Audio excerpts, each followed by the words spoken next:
Okay, we're live.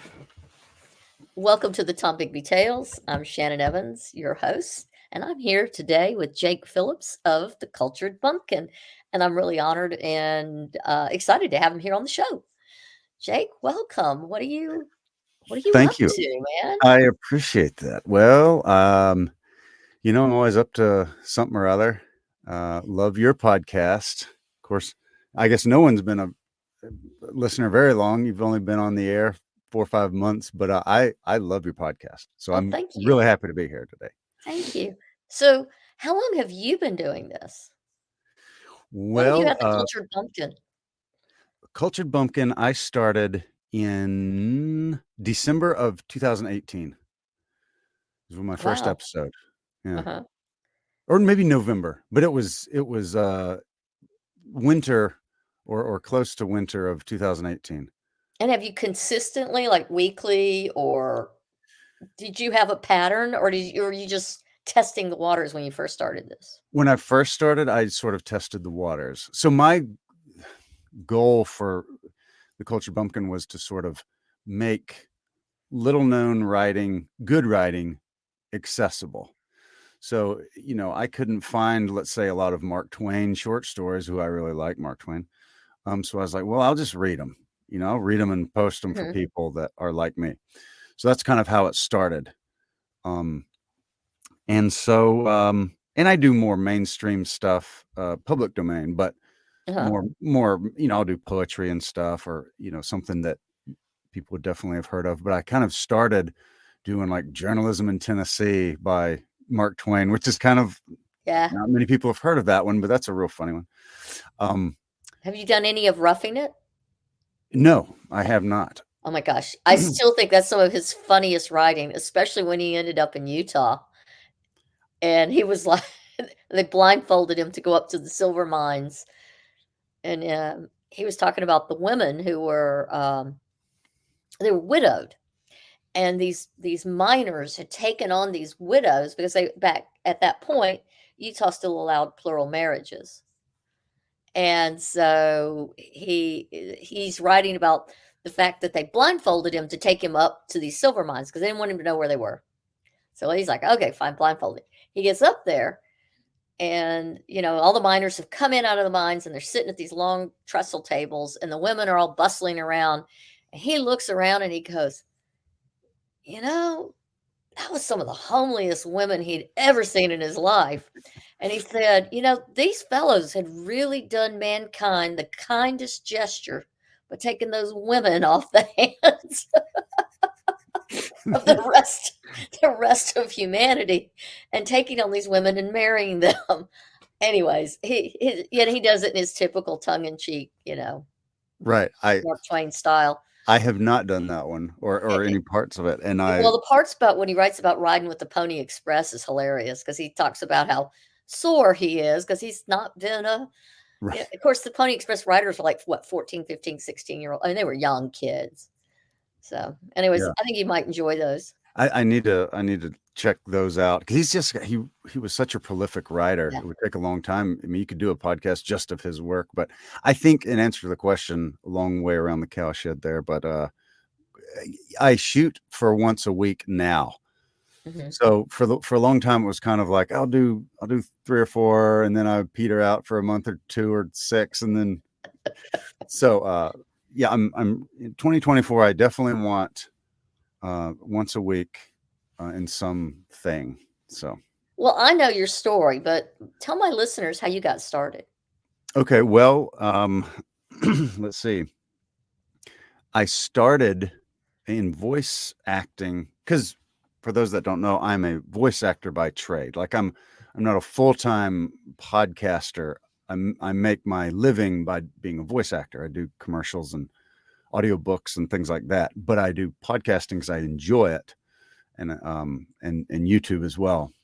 So, I guess uh, my first 2008, I was in the Army, and the Hmm. guy and my platoon sergeant, I had a very thick Southern accent at the time, and I thought, No, I really? no, I the the I just thought you were just born. I didn't know you could change the way that you talked. Yeah, I knew that some actors did it, but I wasn't an actor, so you couldn't change. And just born this way. And my platoon sergeant, we were about to go to Iraq, and he was like, "You got to learn to talk because we can't hear you. We can't understand you. And if you're doing that on the radio, we're all going to get killed. You got to learn to talk, man." And so I thought, man.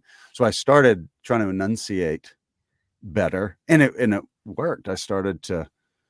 I get asked a lot, where am I from in Mississippi, and so fast forward a few years, that helped me sort of lose the southern accent when I needed to do more mid-regional type of stuff. But I started recording after my dad died, 2013, because my daughter was born around the same time, and I wanted some recordings of myself for her. So Mhm. that's kind of why I started my YouTube. It's kind of a dumping ground at first. I would just put stuff up, and then later on I started a podcast, but kind of the same reason. But I wanted to pass along a love of good literature to my daughter, so like my dad did to me. And he didn't record it; he just read it live. But I wanted, that YouTube wasn't around when he was passing that along to me. So I thought that's what I'll do. Interesting. So I've heard a couple of things that you've actually co-recorded with your children. Right.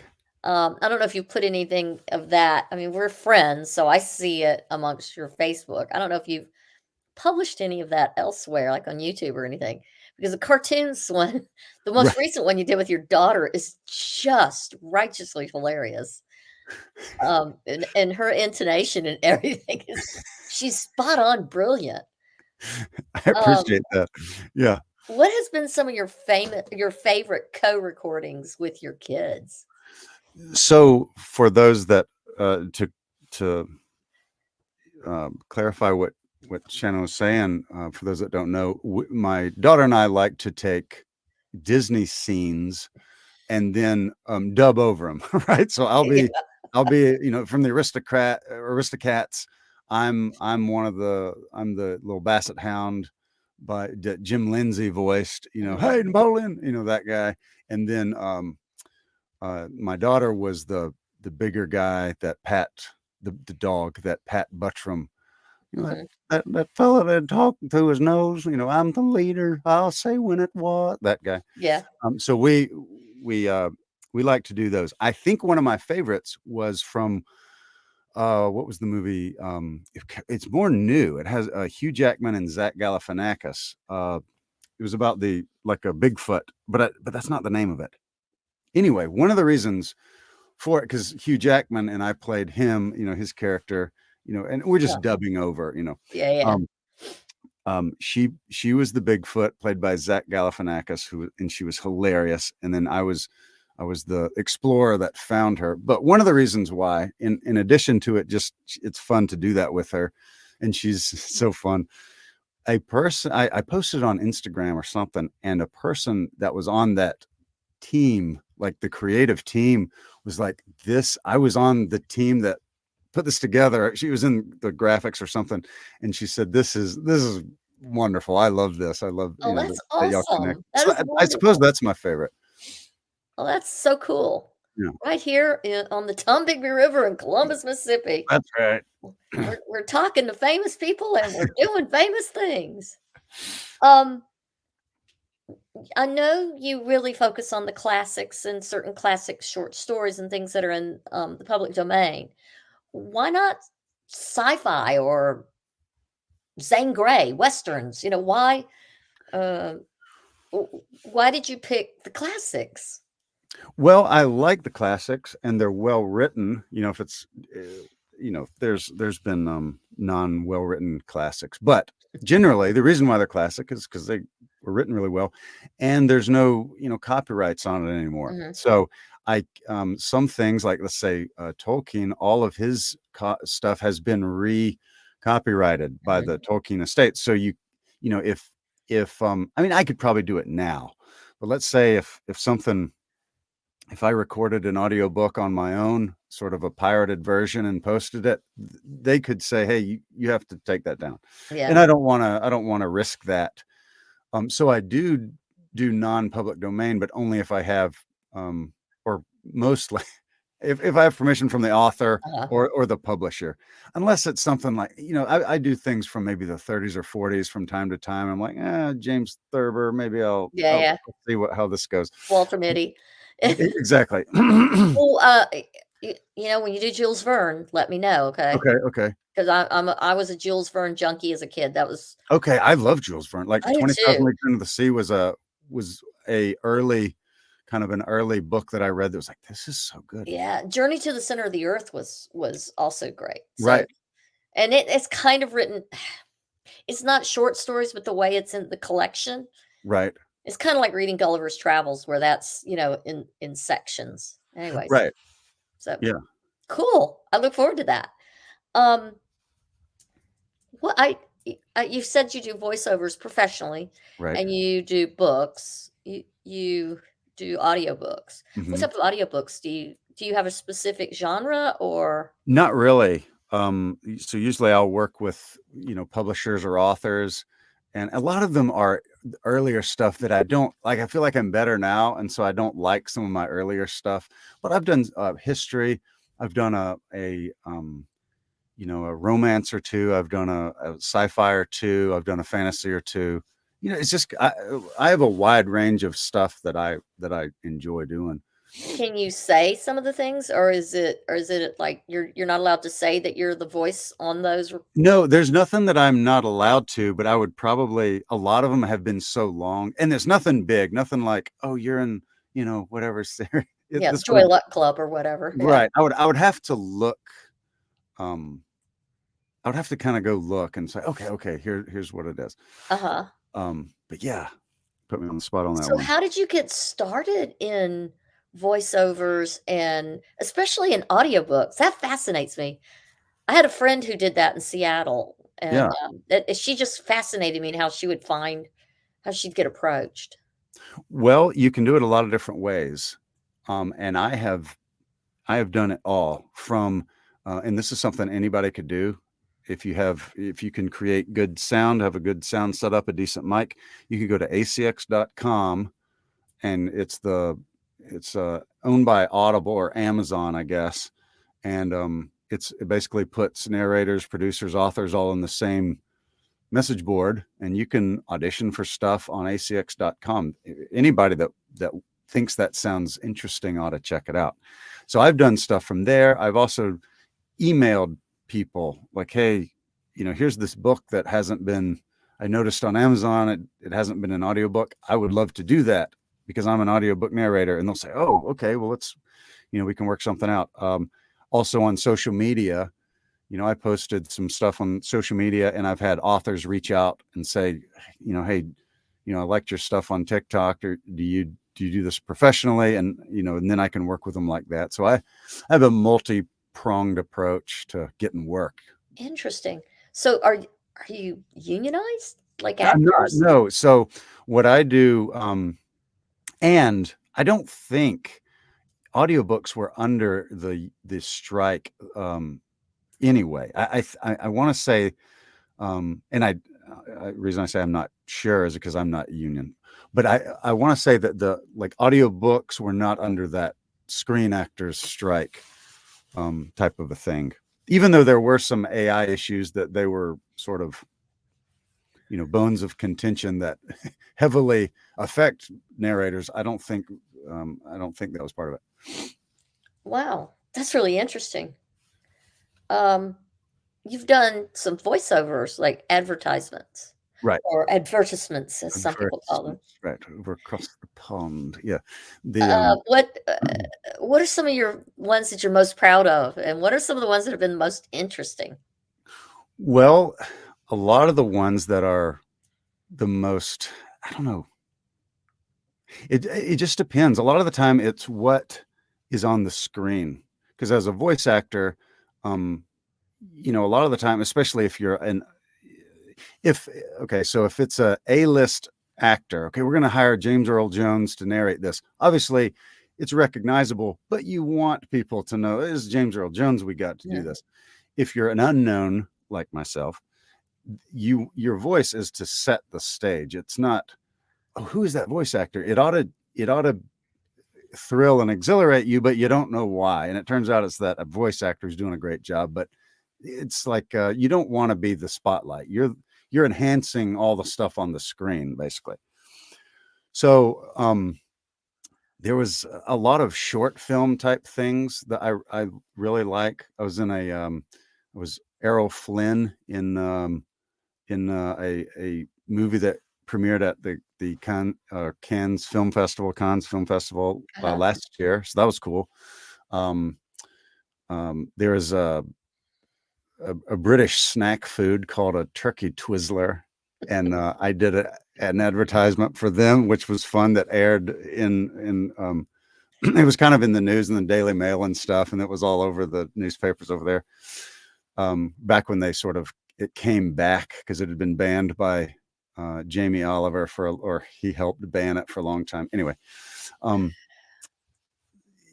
there's an Italian piano maker that I really like that one because it's like shot like a short film, Hmm. but it's a handcrafted type of a thing. I really like that one. I don't know. I've done thousands, so it'd be hard to narrow it down. Really? Yeah, Thousands? yeah. I mean, I this is what I do full time, so So how I've long done, does it take you to record like a 30-second spot? I mean, I know it takes more than 30 seconds.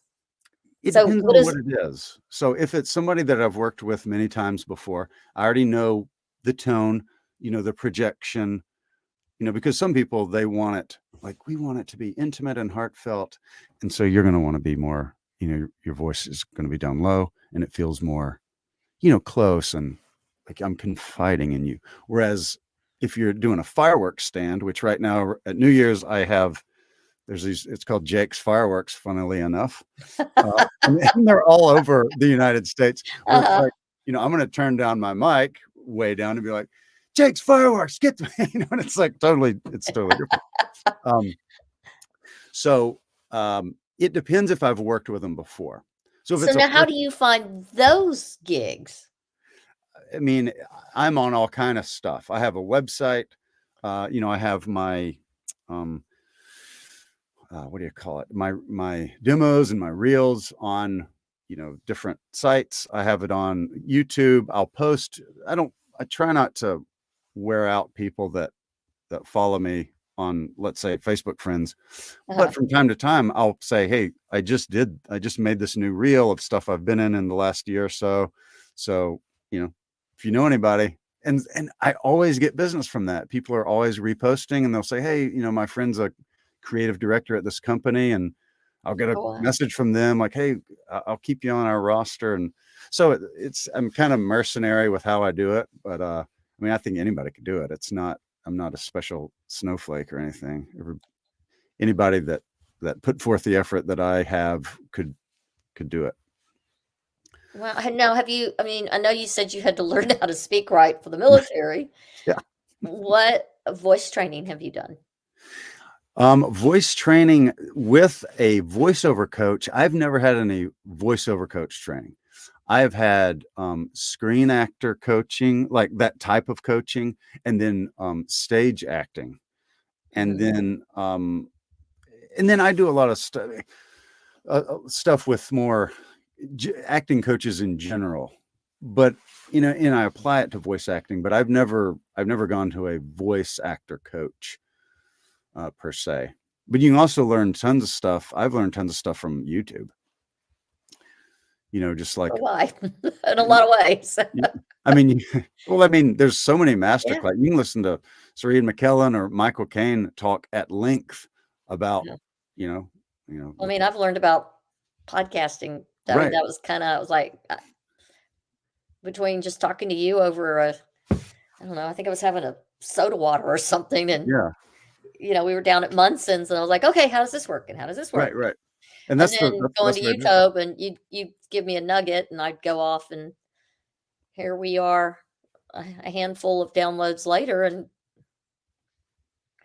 we're all coasting along. Right. So, if somebody wanted you to, to see your reel who was looking for a voiceover actor, is it the same location as your, narration? Yes, I on my website, jakephillips.us, is I've got a commercial and a narration demo, and Mhm, then I need to put audiobook and character. There's some other ones I need to put on there, but those are the two that people can listen to. Or if you're just curious, like what does a mhm. commercial sound like? And then I've got my contact info on those types of places as well. Well, I'm really surprised about, like, how many people in the, publishing sector follow my podcast, which is Right, kinda surprising because it's small town stuff, so to speak. right. I hope, I mean, it'd be kinda cool if you said, "Hey, you know, after being on your podcast, so and so reached out to me." That would be kinda cool. That would be cool. Yeah. I hope that happens because, I only want the best for my friends here. Well, I appreciate that. So, I'm gonna put my glasses on because I gotta read my questions, but, because I gotta be the nerd. Um, what's your favorite? I think I've heard one of the ones you did, like, was it Monday Night Football, Sunday Night Football? Yeah, yeah. Sunday Night Football. I like that one. That was a That fun was one. amazing. I was like, "I heard that. Oh my Yeah. god, I know that guy." That was a fun one. Um, How yeah, long ago was that one? that was September 2019 Oh, was wow. that one. And because they Sunday Night Football does it every week as a different regional sort of Mhm. narrator. Sometimes celebrity, sometimes not. I like how they do it. It's not always a celebrity. I And they like that make it's it not the same person all the time, so right. Hmm. you don't get tired of it. Right. And it always adds like a regional feel to it, which is what they're looking for. And this was between the Cowboys and the Saints. So they're definitely going to go Southern Eh, on that one. yeah. And So let's bring this back to the Tom Bigby because, everything's about me. I right, mean, about my podcast. I mean, whoops, okay, that was self-serving, but, seriously, we're both from live in this area. You live on one side of the river, I live right. on the other. We're in the same county. And I was born on your side in the hospital over there. So Really? At GTR? right. Uh, so, what what keeps you here or what drew you back? Or all or both? Yeah, well, great question. I'm from a large family, and my dad had cancer, passed away in 2013. So I was in the army, and then I was up in Tennessee working with my in-laws. My father-in-law has an HVAC business up there. I was working for him, but when my dad died, I think my youngest brother was 6 at the time. Oh, wow. Like, I mean, biological, like real Yeah, full yeah. brother. Just your baby brother. Baby brother, and then, yeah, and so I felt the need to move back, and he's actually graduating next year, so I don't know, maybe things will change, like, maybe I'll move, I don't know, but I think that's what brought us back is kinda like to try and be a father figure for a dad that left too soon, and, Mhm. that's kinda what brought us back, so. So and do you live on a full-size farm, or are you on a gentleman's farm, shall we say? Well, gentleman's farm, it's not we have, chickens and a little garden and stuff, um Mhm. but yeah, it's not like a working farm, like bringing Not a in dairy or cotton not farm. not a not a dairy, a cotton, or a beef farm. Mhm. Yeah, But that's such a great experience for your kids. it really is. I like the fact that they can go out in the back and shoot their BB guns, and feed the chickens, and uh, you know build forts in the woods and things like that. Mhm. So they're having the idyllic childhood. Is that how your childhood was? It was. I was very similar. I grew up in Tibby, but Uh-huh. you know, but it would very much go out back and build a fort in the woods, and mom will Don't step come back. in till it's dark. Right around dark. Mom will step out on the back porch and holler, and and Mhm. oh, gotta go. So, yeah, So how old were you when you left in the Army? Were you in the Army, correct? that's right. I went to Mississippi State on an Army ROTC scholarship. So I would have been 22 or 3 when I moved off, but I did go to state first. So I got my commission, or I did my training, got my degree, commissioned, and then sort of moved off. So yeah, 22, something like that. Ugh, we're all too young when we leave, I tell you. Yeah. So, what is your connection to the land and the river? Because I mean, for some reason, I don't care if you're from downtown Columbus or you're from the other end of Noxubee County or you're from Clay County and Tibby, the river's got a draw to all of us, and it's always got a story. What's your story? Well, I grew up on the Tibby Creek. So the property that I grew up on, and we rented from our landlord, but they were like our grandparents, our adopted grandparents. They were very, very close to them. But their property is basically on two sides. The boundary is the creek. So the Tibby Creek was something that I was always um, looking at, thinking about. The creek's up. Now there's water down on the bottom. We'll get our little pirogue or our little rowboat or canoe and go down there and paddle around. And the Tibby Creek empties into the Tombigbee. Mhm, And if you get in a canoe and go down the Tibby from where I was, it winds around. I want to say it's many miles to the mhm, Lock and Dam, but it's a fun little day float trip. mhm, And so to go, whether we went out to eat or looking at Christmas lights around Christmas, we'd come to Columbus and we'd cross the bridge, the 82 bridge over the Tombigbee. So mhm. it's always been in my, it just sort of took it for granted being right there. It's always when the river's up, I'll know it because it comes up in the backyard, basically. You always had to keep an eye to the river. Yeah, Always, whether it was too high, too low. If it was summertime, it was too low, and you had to watch for the snakes that came up out of the river, exactly. looking for something to eat, or just to harass me, or going So turtle hunting down there. And that's right.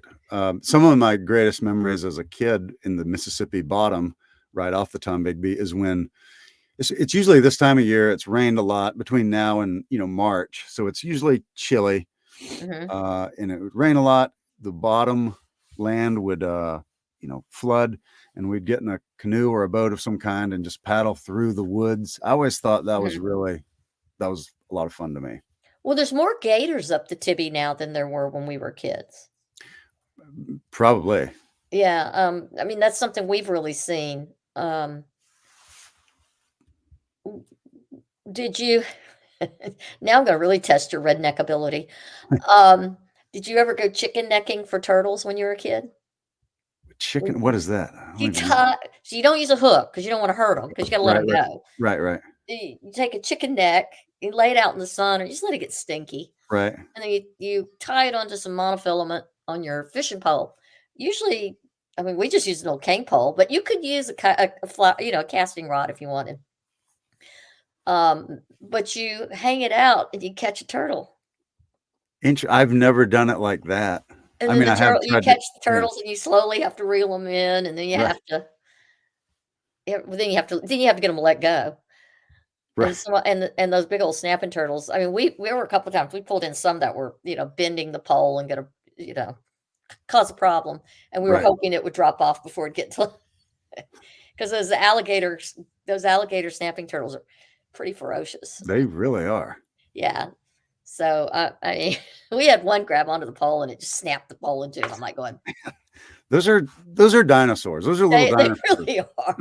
They really are. We used to catch gar on the Tombigbee. Right. I've never caught one, but I've seen other people, and I've seen the skeleton or two along the Yeah, bank. and they are prehistoric. So when you were a kid, did you ever grow up picking up fossils and fossilized arrowheads and things like that on the river. Yes. We would, I think we had a friend, we didn't have a boat, but we had a friend who had a boat, Hmm. and we would go put in down on the, I guess, the west side over by the railroad bridge over there, Hmm. a little south of the 82 bridge. And anytime we would go down there, we would always look, for shells and rocks and anything, uh, you know. My mother was certain that I was going to sink my end of the house because I was always bringing home petrified wood. Oh, nice. And I didn't bring home the little, I mean, I'm bringing home, Logs. like, so yeah, my mother swore that that side was, and I kept jars of mayonnaise jars full of mason jars full of fossilized shark's teeth. There were a lot of Okay. those, Okay. Yeah. especially over there by the Plymouth Bluff. Right. Okay. I've heard that. Yeah, Plymouth, and it's still a good place. I mean, it's clay. You're gonna get filthy, so make sure you take a bucket to put your boots in afterwards, because Right. that stuff will never come off your boots. Right. That's the other thing people don't understand about the nature and the character of that land. It's the Black Belt Prairie, so it's prairie clay and prairie grass, and the grass is whipsaw. I mean, it'll cut you, and it's Right. serious grasslands. That's why it grows great cotton and great cattle. But the clay, if it's wet out, you pick up some, and then the next time you pick your foot up, you've got twice as much, and it never washes off your shoes or your clothes. Right. It's It's like a dye. It's like playing in dye, just about. Yeah, it's like concrete. It's there. Well, what's next for the Cultured Bumpkin? Well, I've been this year. I've started putting it. I've started it as a YouTube thing. So that way, what I'll do is I'll record it live with a guest, or just read by myself, read a story, and it'll go up on the Cultured Bumpkin on YouTube. And then I'll take the audio and put it on Apple or Spotify, wherever I have been in the past doing it. That way it kind of, you hit different audiences, but sometimes, and I'm this way, if there's a person that I like to listen to, I kind of like to watch him read. Like I enjoy, like watching Jeremy Irons read the Four Quartets by Hmm. T.S. Eliot. That is a pleasure to watch him, not just Really? listen. It's I don't know. It's like you can pick up something about the attitude about what's being read. And then if it's, let's say, a comedy and they're doing voices, that can be fun to watch too, Yeah, as they're yeah. making the Because your faces. face changes. Right. But even if it's something like reading poetry, I really like to listen to that. So, different people would rather just listen, and that's fine. I kind of have it for both. But yeah, 2024 it'll be a lot more on YouTube. So what would you want someone to know who was starting out and didn't know how to do all this, and it's all so overwhelming, and what's the simplest thing, what do you think is the simplest thing that they could do to get started and to just focus on what their whatever their goal is in podcasting? Yeah, I think that if you have a goal, like let's say even if it's monetary, like I want to be full time, this is all I do is do a podcast. I think that's totally fine. But your driving force, I think, needs to be your love of what you're doing. So you might want to be a podcaster full time. That's great, but make the podcast about something you actually like. And it could be very niche. It could be Lord of the Rings trivia. It could be anything. If you try to please everybody, you're going to please almost nobody. Mhm. So pick something that you like and make stuff that you would listen to, and maybe that you can't find anywhere else. Like in my case, I wanted to hear, Mark Twain, or, the Canadian version who came along a few years later, Stephen Leacock, Mhm. hilarious dude. But I couldn't find those. And so I thought, well, I'll do them. And so, maybe meet a need that you be the podcast that you would listen to that you can't find, basically. So But find a also, niche and stick to it. right, and then don't worry about spending a lot of money. Everybody has got a smartphone or something, and with technology being what it is, you probably already have all the tools you need to get started. Well, the last time you and I spoke on your podcast, I had used telephone because for some reason we were having technical difficulties because it's Mississippi and it's our internet providers, and that worked. I mean, and I couldn't tell a difference. I thought the Yeah, sound quality was quite good. yeah, it But was. this time I'm on my computer and, I didn't even hook up my big mic. I might regret that, but It sounds great. I think this Mac that I'm using has great sound quality. I haven't seen where using my mic, and I have a big expensive, blah blah blah mic, spit proof and all that good stuff. It has a spit screen, and I can't tell the difference in the sound quality. Yeah. Um, but then again, I'm not a voiceover actor, and so Well, most of the time, the things that you have are going to it'll be good for 99% of the stuff you do. Mhm, If someone is taking it, compressing the file, and like blowing it up and mhm, stretching it basically to put on some sort of Dolby surround sound, then that's a problem. Other than mhm. that, most stuff's going to be just fine because most people listen through their earbuds Yeah. or even the car speakers. But other than that, I mean, it's going to be okay. If for people starting out, I think a lot of people never with great ideas never get started because they don't, they sort of overthink it. I just Uh-huh. say do it, just go. S Um, so what are you reading now in your what's on your table right now that you're reading and recording? well, what I'm Jane Austen? Pride and Prejudice Ah, by Jane Austen. I'm almost done with that on my YouTube live, and then Jane Eyre. I've started that. What I'm reading, not just for pleasure, Killers of the Flower Moon. I've been reading that. ooh, Just finished it today. excellent. Um, yeah, and I've been reading a lot about Native American history this past year. Each year I sort of pick a sort of a you know historical era to read about. So the last bit it's been about Native American history. You probably couldn't guess what era I'm stuck on. I don't know, what is it? Civil War right now, Oh, but that's a it's good one. mostly Reconstruction. I'm more fascinated by Reconstruction, and one of the books I'm reading right now is about John T. Wilder. I had to look at the title of the book.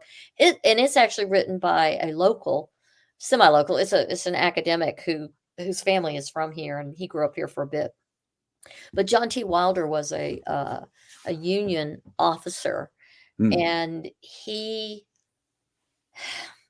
wanted post Reconstruction to reunite and bring it because so many of the Southern generals were actually brilliant minds, like Stephen D. Lee and his creating the agriculture and mechanical college where you went to school, right, right. and he was a huge advocate of industrial training in high schools so that there was another means so that not get kids to go to school longer, keep them there, but they would learn a trade by the time they left Right. because it was post Civil War, and he was really, not all of his ideas were good, and some of them were a bit misogynistic and a few other things, and but he was a man of his time, but it Right. was still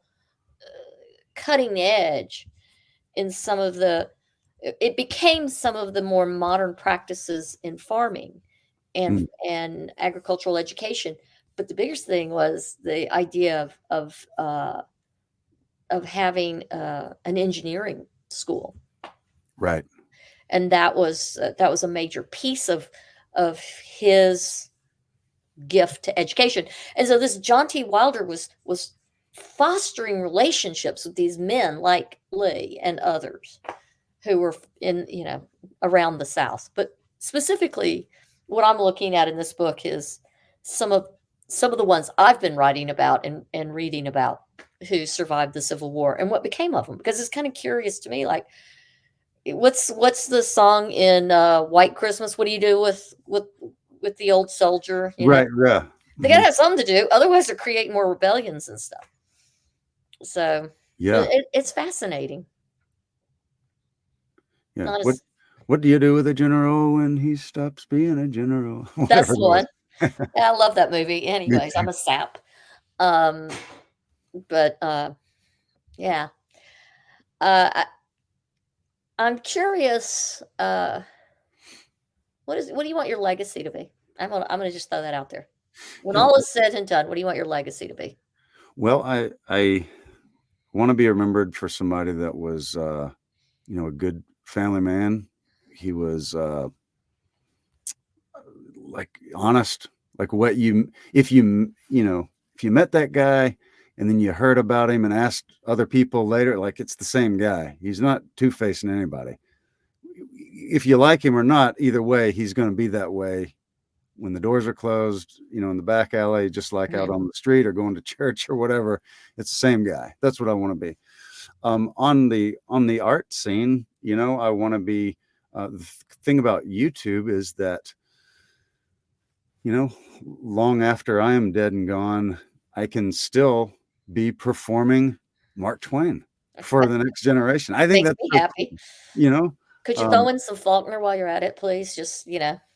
I will have to look into that because a lot of his stuff is still not public domain, I think his collection of short stories are. but he does have some early stuff that Mhm. is pre 1924, Yeah, and that that's the I think it's Spotted Horse Stories. I think is what that okay, collection is called. yeah. As I'll long as his relatives haven't re-upped the copyright, and I want to say I've looked into that, and I think it's only his novels that have been re-upped. I don't okay, think okay. and I um, think that's because he sold the copyright to those. Interesting. Yeah, Okay, he was he was a starving Marvin. right. I'm getting ready to do a podcast on, his connection to Columbus. Okay, He I look stole a forward to girl that. from here. Really, Oh, yeah, it's a good one. I can't wait. You know where Franklin Square is? Is You know that where over? Franklin School is? Yes, You know, the red brick house that's right there on the corner to the side of Franklin School, if you were headed down toward Burnsville? across the Fifth Street. Yeah, Okay, that big red brick building is called Franklin Square. okay, It's okay. connected to that house. Interesting. All right, Yeah, I look forward to that. yeah, so that'll be coming up, so because I've got a real dark episode I've gotta record, and I'm dragging my heels on that. Nice. Um, and then I'm gonna go move to something interesting and not so, not so dark. Right. Okay. Get away from the horrors of humanity kinda thing for a day or Right. 2. But Uh, yes, and to answer to that question, I will do Faulkner. Yes, yeah. I'll find something that's fair game, and I'll go for it. Well, I just think because he's Mississippi, Right. Right. So true. And is any Welty in any of her short stories? I want to say she's another one right on the edge, Uh, I but think I'll so have to too, double but check too. and she has family that I know. I think Petrified Man is out in the public domain now. Okay. The other thing that is really interesting is some of, the one act I think they're one act plays that, Tennessee Williams did, Yes. and I think they're now because I think they're 1916, I Okay. think. Okay. 1916, 1918.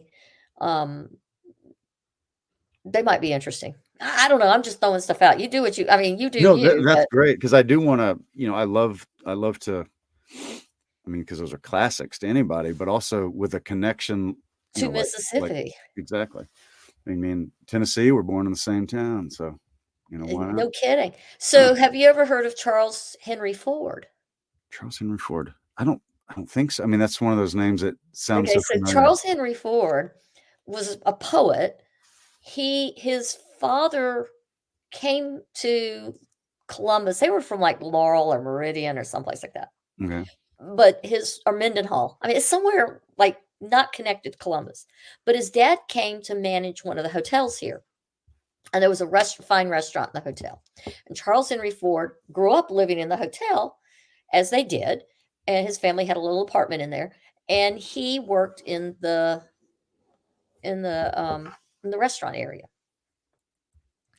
And he put together a poetry publication called the Blues Book, I think. Interesting. And he would collect. He would get poets. He would, people would submit work. And this is a young guy. He's like Yeah. 21 at the time, maybe. And I could be wrong on the age, but I know he's really young because he leaves and goes to New York shortly afterwards. There's very few publications of this blue book, or the Blues Book, I think is what it's called. It had a blue cover. Ole Miss has some copies of it in their archive.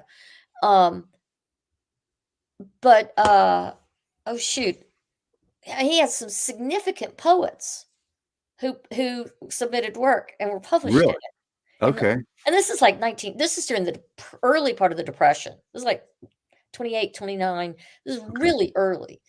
And but he lived here, and then he left and went to New York City, and his sister was up there. I think that's right. And they would have these salons with very famous Southern artists, Southern writers and poets. And Tennessee Williams, I guess, was one of his guests, and there were some others. I can't remember. I want to say I've even read Truman Capote, wandered through a time or two. And it was Okay. very avant-garde, and they were considered very scandalous here, Right. but not there. Not in New York City. It was perfect in New York City. It was maybe on Park Avenue. I'm not sure exactly. But he's a fascinating character who's from Columbus. Who knew? Interesting. And No, very I literary. don't know. I'm glad you said that. I'm gonna look Yeah, into and it. one of the poets whom he published was Ezra Pound. Really? Yeah. And this was in a local publication. I've always thought, wouldn't it be cool to resurrect a publication here called the Blues Book? Or maybe we could call it the Brown Book now. I don't know. Because we got a That Brown would Dirty be River. cool. But, I just thought it's fascinating because these were, even then, Pound was a very respected poet. Right. So, these were blue bloods of literature in these publications. That is fascinating. I did And they not came know out that. of this hotel. Which one was it? Where was it? I think it was the Gilmer, but I'm not sure. I'd have to go back and do my research. It might have been the one that's the Alexandria, which was another fabulous hotel, the Grand Dame of the city. I Okay. don't know. I really don't remember. I have a friend who did a whole bunch of research on it, who was doing his thesis in undergraduate, and that was how I found out about this guy. And then I started reading about him, and I want to do a podcast on him. I just haven't gotten that far yet. Okay. But I'll let you know when I do. Definitely. That's fascinating. But I just think, we have such a rich literary history here. Really do. So, and yeah, with things like you're doing what I'm doing, a lot of the times you can sort of make it accessible to someone that didn't go looking for it. hopefully. Yeah. Anyways, I don't want to keep you forever because I know you have work to do tonight, and I need to go write this other episode up for my next podcast. But I'd far rather talk to you and find out more about what you're up to, and I hope you'll come back. And For if you got sure. if you got an exciting project coming up, even if it's just for a 10-minute, stick your head in, update us on what you're doing.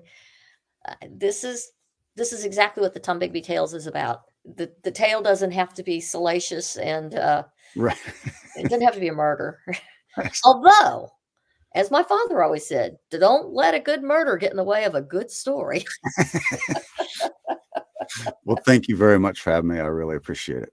All right. Well, I appreciate it, and this has been fun. And as always, this is Jake Phillips with the Cultured Bumpkin, and I'm Shannon Evans with the Tom Bigby Tales. And we look forward to sharing with you again on our next episodes. Good night. All right. And end